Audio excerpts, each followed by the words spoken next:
সারা দেশে আজও পেট্রোল পাম্পের সামনে তেল নিতে ঘন্টার পর ঘন্টা অপেক্ষা করছেন ক্রেতারা। কাঙ্ক্ষিত জ্বালানি তেল না পাওয়ার অভিযোগ তাদের। খুলনায় পেট্রোল পাম্পগুলোতে যানবাহনের দীর্ঘ লাইন দেখা গেছে। কাকডাকা ভরে অনেকে দাঁড়িয়েছেন তেলের জন্য। এদিকে জ্বালানি সংকটের কারণে বিদ্যুৎ চলে গেলে বহুতলা ভবনগুলোতে জেনারেটর চালানো হচ্ছে না। আবার পেট্রোল পাম্পগুলো অনেকেই জেনারেটর মেশিন নিয়ে এসে জ্বালানি তেল সংগ্রহ করছে বলে অভিযোগ। এদিকে রাজবাড়ীতে পেট্রোল পাম্পের সামনে জ্বালানি তেল নিতে অপেক্ষা করছে গ্রাহকরা। সকাল থেকে দেখা গেছে যানবাহনের দীর্ঘ সারি। 3 থেকে 4 ঘন্টা লাইনে দাঁড়িয়ে তেল নিচ্ছেন গ্রাহকরা। রাজধানীর পরিবাগ পেট্রোল পাম্পের সামনে রয়েছেন সিনিয়র করেসপন্ডেন্ট আপেল শাহরিয়ার। সরাসরি যুক্ত হচ্ছে তার সঙ্গে। আপেল, পেট্রোল পাম্পগুলোতে সরবরাহ কি স্বাভাবিক আছে? গ্রাহকদের কোনো অভিযোগ রয়েছে কিনা জানাবেন।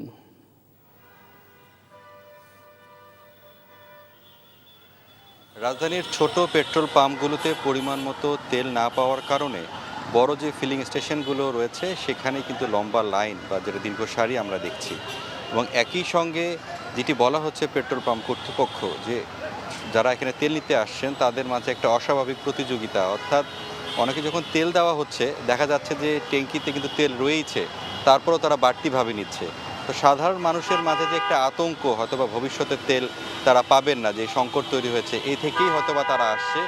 যদিও একটি স্বস্তির খবর, ইরান যুক্তরাষ্ট্র যেহেতু যুদ্ধবিরতিতে গেছে এবং বিশ্ববাজারে জ্বালানি তেলের দাম কমে গেছে, এখন হয়তোবা কিছুটা সাধারণ মানুষের মাঝেও একটা আশ্বস্ততা আসবে যে তেল হয়তোবা পাওয়া যাচ্ছে। এটি একটি ভালো দিক। এর জন্য হয়তোবা সামনের দিনগুলোতে যে অস্বাভাবিক যে পেট্রোল পাম্পগুলোর সামনে যে লম্বা লাইন বা ভিড়, সেটি আসলে দেখা যাবে না।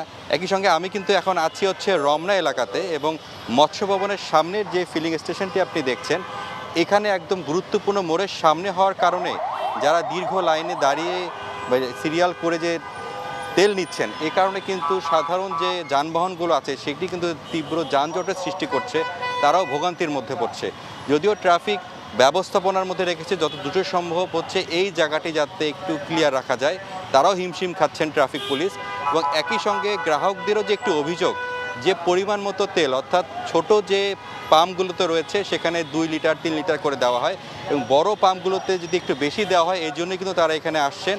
শুধু যে রাজধানীতে যারা গাড়ি চালান তারাই যে আসছেন বিষয়টি এমন নয়, ঢাকার বাইরেও আমি দেখেছি অনেকেই এসেছেন এই বড় পেট্রোল পাম্পগুলো থেকে তেল নেওয়ার জন্য। জানছিলাম রাজধানীর পেট্রোল পাম্পগুলোতে তেলের সরবরাহের খবর।